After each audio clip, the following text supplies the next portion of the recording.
So my name is Miles and I'm the community manager at Manchester Digital. And we are joined here today by Leif Radford, who is the Data and Technology Recruitment Director at The Candidate. And also Hannah and Liam, who are both co-founders of a startup called Frame, an e-commerce startup. And we've invited everyone here today really to help startups and provide tips for startup recruitment. So it's going to be a conversational webinar that lasts roughly around 20 minutes. And we'll have a Q&A at the end as well for anyone who has questions. So one thing that we like to do as people are in the kind of in the Zoom call is please do introduce yourself. It can be a nervous experience for people to speak on webinars, and it really helps the speakers to know that you're there and you're listening. So you can do so in the chat, and when you type, you'll need to toggle from host and panelist to everyone, so that everyone can read your message.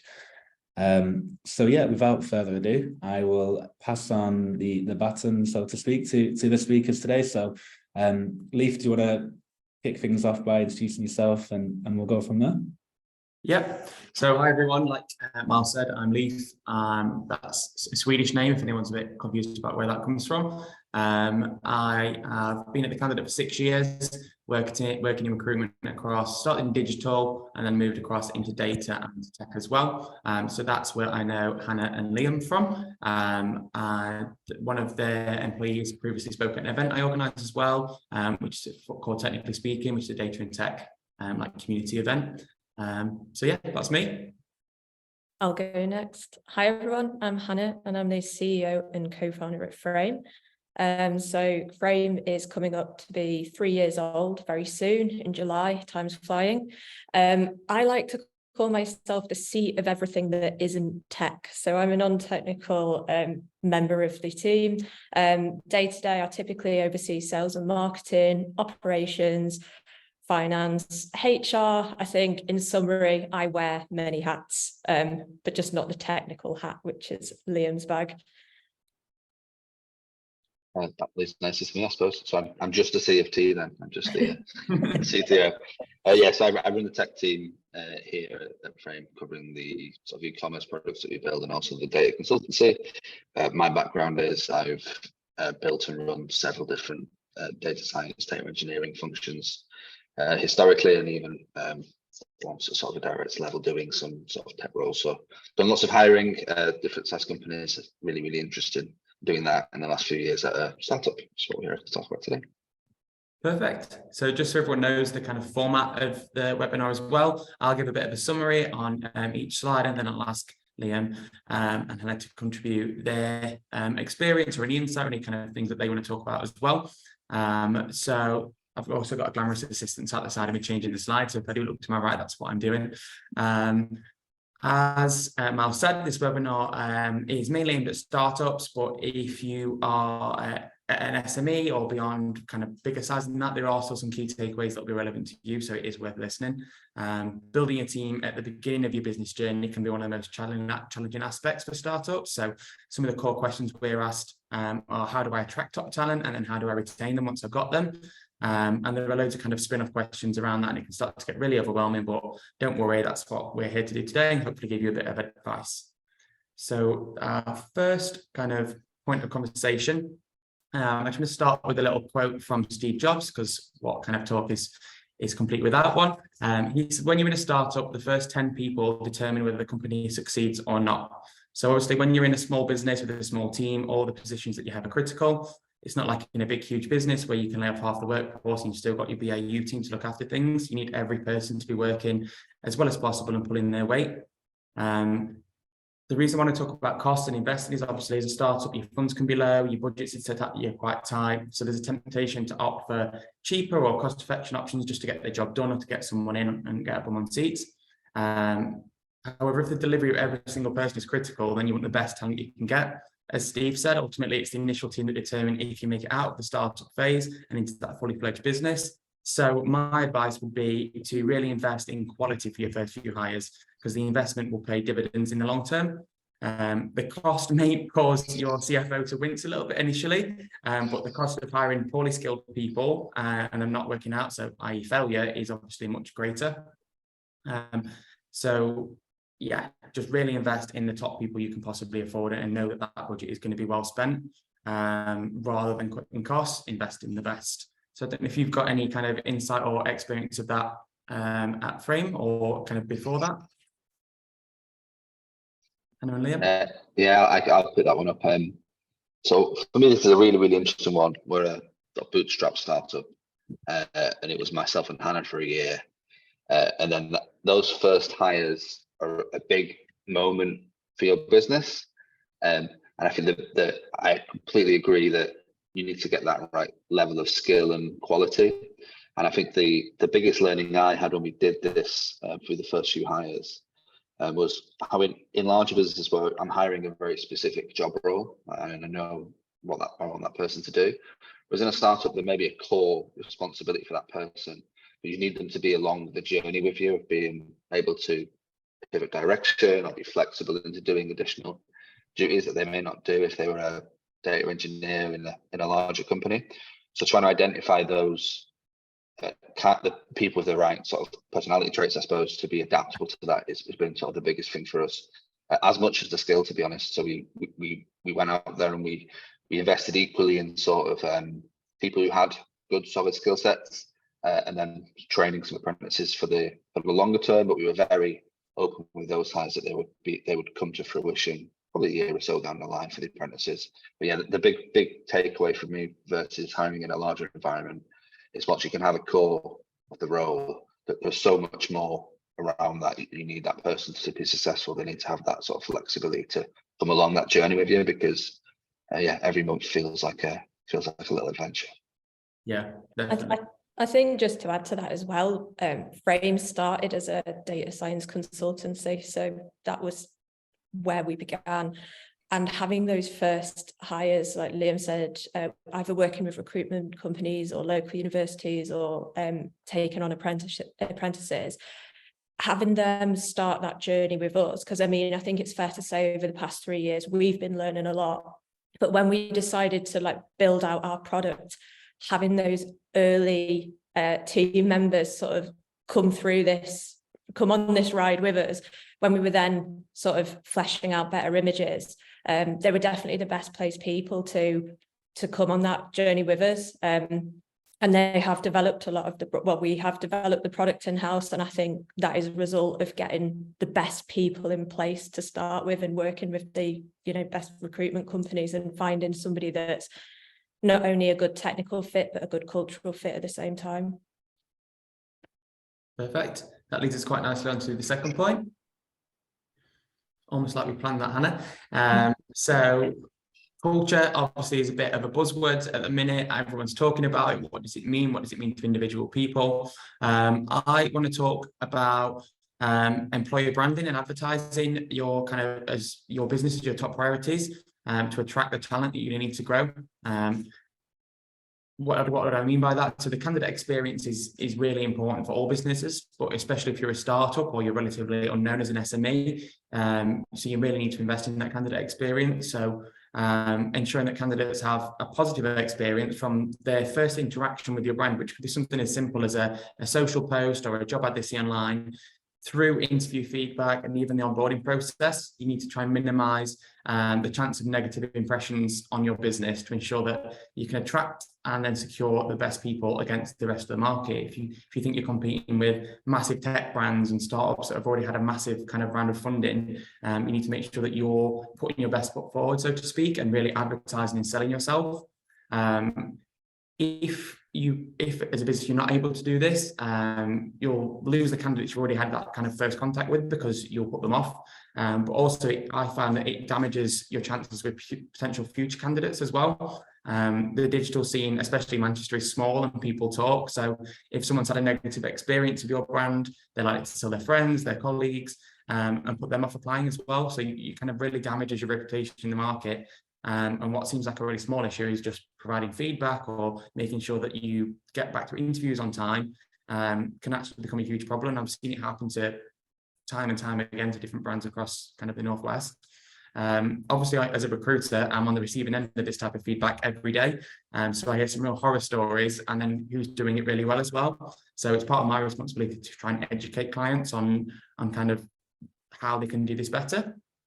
So in the interest of just keeping this short and sweet, I've just put together three little points that I think provide kind of a holistic and experiential approach to candidate experience. So the first one is to be real. I think obviously in the age that we've got at the moment, where there's a lot of misinformation, people want to see an unfiltered snapshot of what the culture and the ways of working are like in your business. So there's that age-old saying that people buy from people, and if you're selling your business, you want to show the personality and culture honestly of your business. So a way you can do that is create a TikTok account and just put what aren't particularly professional but are like genuine insight into your video, into your culture, or an Instagram account or something like that. It can just be little things like talking about what kind of cup of tea everyone drinks, but it allows people to see kind of the personality behind the face of the business. The second one is to utilize your biggest asset, which is your current employees. So can you spotlight their experience of working with you to illustrate potential candidates why they should want to come and work with you as well? So by including them in the interview process, letting them have a little informal chat with you out of the room, or getting them to attend networking events and kind of community outreach events and talking about your brand and why they like working there. And then the third one is setting a clear timeline and providing honest, constructive feedback. Because like I said, there's unsuccessful candidates go back into the market and talk to people about how they found interviewing with you and what the feedback was like. So it's really important to make sure that you're on top of that. So that's just three small bite-sized tips from me. Liam and Hannah, have you got any thoughts?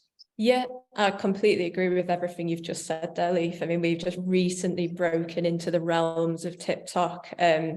One of the guys on the marketing team had the idea of recording blogs, so getting some content together about some of the team, what their experience has been, sort of pre-frame. What did they study? What was their degree in? Or what was their background? Where did they work before us? What they're working on with us? And I think it's fair to say that your employees are arguably the best employee brand that you can have, because you almost want them to sort of evangelize and talk about your company in a really positive light. Another thing we do is we have a monthly newsletter, and as part of that we have an employee spotlight. Just little things like fun facts. What do you get up to on a weekend? What are you passionate about? What's your role within Frame? What do you work on day to day? And also we do encourage people to speak at events. I know Ruben, for example, came on your technically speaking event, and that went down really well. I know it's something he really enjoyed. And I think encouraging people to do things like that does just help with creating that buzzing culture, if you like. Liam, I don't know if you've got anything to add to that. Yeah, I think the bit I'd pull out on echo is in that interview process, communicating the process and being fast.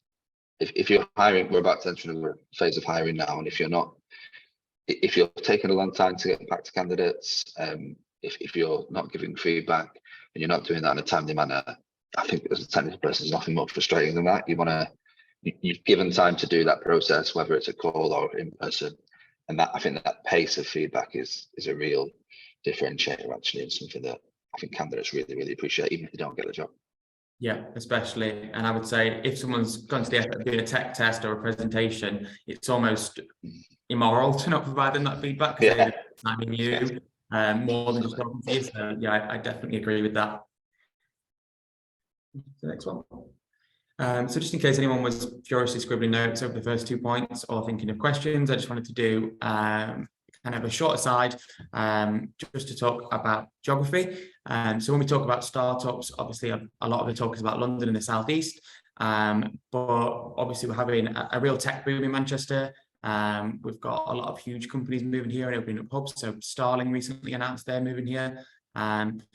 So Preacher Ventures, they released a white paper about the Northern scale-up landscape and found that 44% of founders would prefer to open a hub in the Northwest or Manchester specifically than they would in London. So it shows that companies are starting to really widen their nets and seeking talented candidates up here in the North, especially Manchester. So it highlights that the competition is going to be fierce, but the talent is here because even the big players down in London are looking towards us.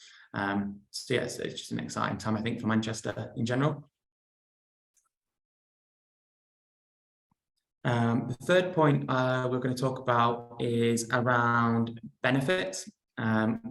Obviously, offering a flush benefits package may be almost impossible for some startups. You need the time to develop your processes internally, your incentives, your partnerships, and your budgets. So it can be tough to offer a big flash benefits package from the get-go, but ensuring that your staff are offered flexibility, I would say, is now kind of standard practice post-COVID. It's absolutely vital you offer people some kind of flexibility. Again, like culture, it's a bit of a hot topic and can be quite controversial. I've got a quote from one of my senior recruiters and said in his experience that, for example, development talent won't look at a small business or startup if they're asking for 3 days more in the office. So you've got to be at least offering that kind of remote work from home for part of the week. But to be honest, I think to really excel in this area, you need to be offering what I call true flexibility. And what I mean by that is allowing candidates to work where and when it enables them to be most efficient, because everyone's got different circumstances and their brains work in different ways. 3 days in the office, Tuesday, Wednesday, Thursday, and Monday, Friday from home is not really flexible. You're still dictating when they have to be there. So if you can offer really flexible hours, so people can dial in early or late at night. I know, for example, at 7 a.m. I do some of my best work, but 4 till 6, I'm like a small child. I just cannot focus. I'm all over the office and I really struggle. So if we can move away from those kind of dated, quite limited views of flexibility and start addressing people on an individual basis, I think the ROI in terms of the output and the engagement for your staff could be huge. But I'll caveat that and say you do need to be able to trust your staff and hire people you trust to get on with the job. Because I think that's where that problem with flexibility comes. If you don't trust your staff to actually get on with it, then you feel like you've got to force them to be in the office. And then a second point that I think is also really important at the minute and is not being talked about as much is training programs. So even in a small business, candidates want to stay up to date with new systems and new tech that's developing, increasing their stack. So ensuring that they have access to training opportunities or budgets in what is quite a rapidly changing tech landscape is also really important to them. We find that if we can offer that to candidates when we're briefing them on a job, you get a specified training budget, you get 4 days a month to go and just work on something. Anything like that is a really inviting initiative to actually show your staff that you care about them and them developing in tandem with the business as a person. Have you got anything you'd like to share on that, Liam or Hannah? Yeah, this is something I feel really strongly about because I'm thinking about pre-COVID when we used to have a 4 or 5 day a week commute on the train into Manchester or Leeds or both and back, and it was exhausting. And I think it's fair to say that come Thursday you're absolutely on your knees. You know, I don't know what value you're adding to the company at that point in the week. We have 2 days work in the office and 3 days work from home, but hours are flexible. If people want to beat the rush hour and come in a bit earlier and get off a bit earlier, that's fine with us. Or if, you know, say they want to come in on a Monday instead of Tuesday, fine, swap your days around. And like you say, I do think there needs to be that trust. It was a decision we made very early on in founding the business that it was always going to be more than 50% remote with flexibility, and also giving other benefits such as, so for example, everybody gets 29 days plus bank holidays, annual leave and allowance at Frame. And I think, you know, going back to that thing about the tech moving up to the north, you know, we still have people commuting from Liverpool, Manchester, Leeds, and a couple of people more locally. And I think, you know, that's still in itself a big old commute, and people need to rest, and that work-life balance is super important. And yeah, with training, that's something that's very sort of at the heart and of great importance to Liam and myself. I know, Liam, you've got access to a number of Udemy courses, and you know, we encourage people to upskill or learn something new, or you know, learn a new piece of technology. I think the beauty of having a consultancy is that some of the proposals we put out there, we need to actually dedicate quite a lot of research and development resource into fleshing those out. So not everybody is constantly working on client work at any one time. Like sometimes people will have 6 weeks of researching something new or exploring the possibilities of what computer vision can do for a certain client. And I think that's important to give people that sort of hands-on approach to learning and not necessarily focusing on the commercial side of the business at any one time. And one of the guys in the marketing team, we sat down and we had, you know, one-to-one a few months ago now, sorry. And he said, and I just really want to learn HTML and CSS because I feel like there's a lot of changes I can make to our website to improve it. But I don't necessarily have the technical skills to be able to do that. Is it okay if like one day a week or half a day a week I work on upskilling myself? And I said, absolutely, because that's going to provide a lot of value to us at the end of the day, and it's going to provide a lot of value to you.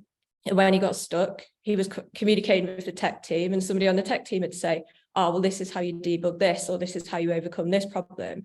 And I think having that collaboration of working across both sides of the business. So, for example, Ruben or Will writing a blog isn't necessarily something that's a technical task. And my Will on my team, it gets very confusing. We have 3 Liams and 2 Wills in the team.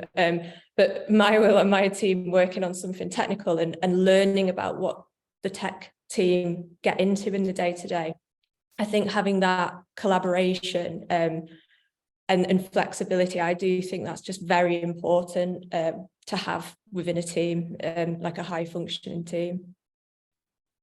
Yeah, definitely. Liam, do you want to share anything else on that one? Or I think the Monday to Friday 9 to 5 in the office, I think was doing a lot for very unorganized businesses in the past. I think if you see a business now that's not offering any flexibility, it almost bleeds into the culture point of, well, they're probably not very organized.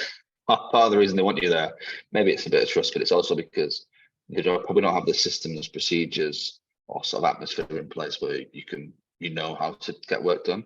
If I look back on when I was doing that all the time, there are definitely businesses where it was like, I need you here day to day because I'm not really sure what I want you to do day to day. So yeah, I think that was, when I see that now on jobs, that sort of tells me that's probably not a very well organized business. Yeah, definitely. I 100% agree with that. Perfect. And then our fourth and final point, when it comes to your business, dream big. So I think it's important to ignore the typically quite British culture of being really reserved and not talking about what you're doing and being passionate and enthusiastic. When you're speaking to candidates, emphasize the company vision and the goals and the exciting opportunities for growth and progression that only a small business or a startup can offer.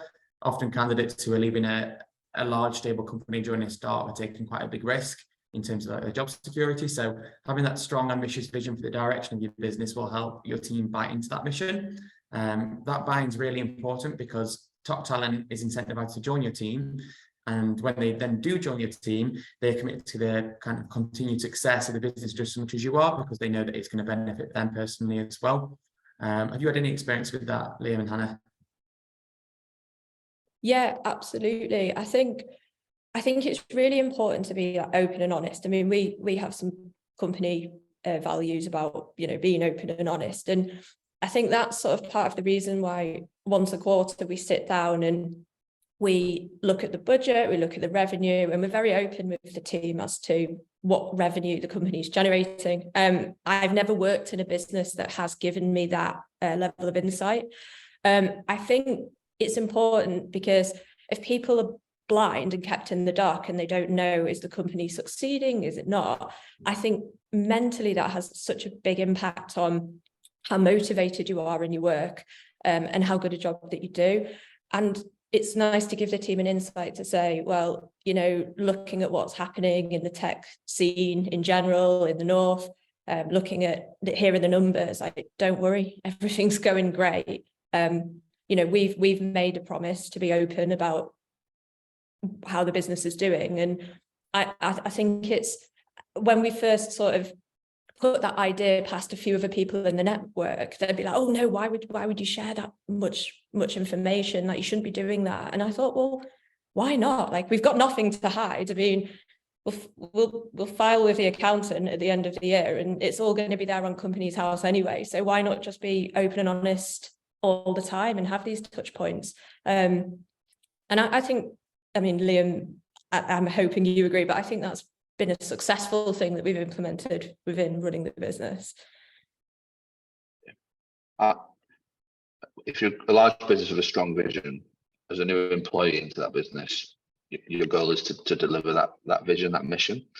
But I think the advantage as a startup is that's still true, but also as you're a new employee into a startup, you have a genuine ability to influence that mission and where that vision goes, because things are still being created. It's very fluid, and our business is different today because of the people we've hired in a really positive way.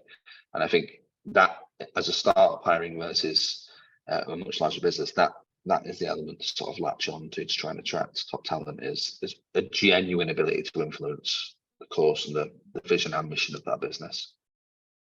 Definitely. That perfectly ties in, I guess, with the first point and takes us back in a full circle Yeah. about investing in the right people, and it changes your business and sends it down the right path. Perfect.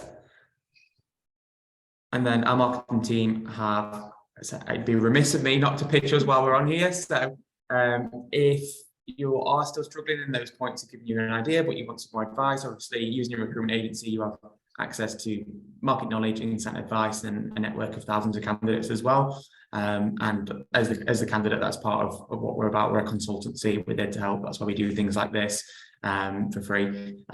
So yeah, if anyone does want to reach out, then our contact details will be available afterwards. And that's the end of the webinar. So I don't know if the questions are going to come through, if anyone has any on the chat, or if you've got them somewhere else, Miles. Yeah, we've had quite a few questions come through on the Q&A. But just first of all, thank you all for that presentation. It was really interesting, and there's some really good key points, especially around flexibility and actually what flexibility is. And I think again, it's a great idea of having training programs as well, and offering and upskilling, especially in a startup, because I suppose in startup you're involved in a lot of different projects, aren't you? You all kind of come together. So I can definitely see why that would be important. But to move on to the questions, so the first one is, are there any tips for matching a candidate to the culture of the business? As a startup business may not yet have an established culture visible to the candidate on application. Can we read that one? No, I'm just reading through it again, just so I definitely understand. Yeah. I think the important thing there is to establish your core pillars. So I know Hannah mentioned one of theirs is honesty and transparency. That's the foundation of your culture. What are your values? What do you stand for? So if you can talk about those and make sure your values are aligned with any potential candidates, then hopefully the culture will then develop in the right way out of that. Obviously, if you're honest and transparent, then you're going to develop a culture that's reliant on that. So that would be my advice, is to sit and think about what kind of business do we want to be and what kind of people do we want to bring in that would kind of align with that. Do you want to add anything to that, Hannah or Liam? Or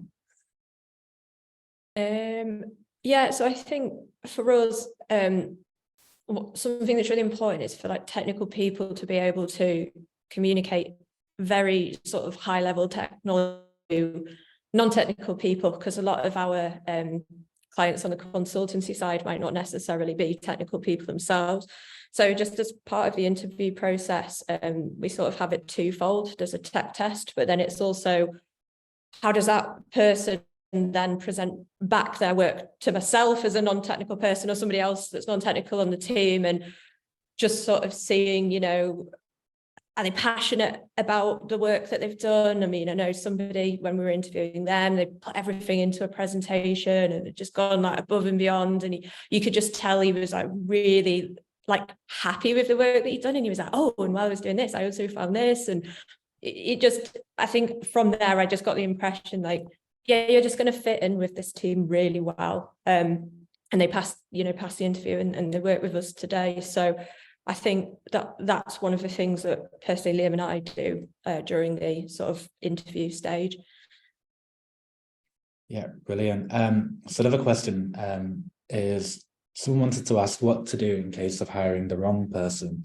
This could either be someone who hasn't got the skills or not motivated, in the early stage of a small company. And I guess it would be kind of, how do you learn from that, really? Yeah, I can feel this one. I think having a good culture, part of that is understanding that some decisions you make, whether they're people based or otherwise, won't work out, and just being open and honest and discussing with that person how things can be changed to benefit them, or actually is there a better situation for them elsewhere outside of the business. That's happened in every single business I've worked in. It's done well when it's communicated and discussed, and it's done badly when it's sort of ignored and hope it gets better. Yeah, for sure. Another one is, so when does investment in PR pay off from a startup and talent attraction point of view? That's a really tricky one to answer, because I think with all those types of, I guess it's marketing, because you're marketing your business. It's tracing the kind of the last click, or knowing when that person's converted and where they've come from. It is quite a tricky subject. I think it's something you need to be doing all the time. It needs to be like an always on campaign. So even when you're not hiring specifically at the moment, we try and continue that kind of work for us, as we call it, campaign. Just because it is a long game. It's like a lot of any kind of outbound business development or outbound marketing. You need to make sure that it's consistent and it's kind of always there, because it can take a long time. You might find that you did one social post and someone sees it and loves the sound of it and replies straight away. But it can be quite a lengthy process, depending on what you're trying to achieve, how technical, how specific what you're looking for. So I realize it's a really ambiguous answer, but that's a really big question and almost impossible to answer with something tangible, if that makes sense.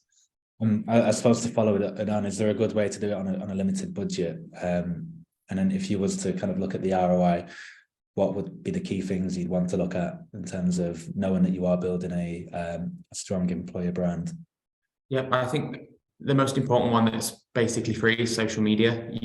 Everyone uses social media. LinkedIn is a great resource, but like I said during the webinar, TikTok and Instagram, they don't seem super professional, but that's why, from a PR point of view, they're brilliant, because you don't have to as strictly adhere to your company kind of marketing guidelines or brand guidelines. You can be a bit looser. So to do it on a budget, I would definitely lean heavily on kind of the social side of things, just because it is so cost effective.